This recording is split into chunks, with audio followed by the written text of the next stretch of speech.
Tanong ko lang, nakakarinig ba kayo ng mga bulong na parang mayroong inuutos sa inyong gawin? Kung may ganyan kayo nararamdaman at pinakikita kayong mga hindi nakikita ng inyong mga ibang kasamahan, mainam na magpatingin po kayo sa inyong mga doktor. Hindi naman lahat ng kasong ganito ay schizophrenia pero mayroong chansang ganyan po ang kaso. Ang schizophrenia ay isang sakit sa pag-iisip na nakakapekto sa pamamaraan ng isang taong mag-isip, makaramdam at pati sa kanyang behavior. Para silang out of touch sa realidad at po pwede yung maging distressing sa mga kamag-anak at mga kaibigan. Isang problema dito ay mayroon kasing risk ng self-harm at pagiging violente sa ibang mga tao kung hindi ito magagamot.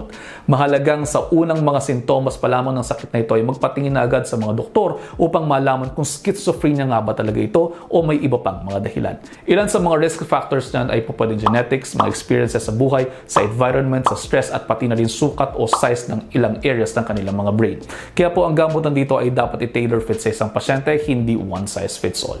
Pinakamainam na kumonsulta sa isang mental health expert tulad ng mga psychiatrists natin at tigilan na natin ang stigma sa panggagamot ng mental health concerns. At ayun, almost 1 minute na to. I hope you're all 1 minute wiser. Pakipusuan kung may natutunan. See you next episode. Ingat.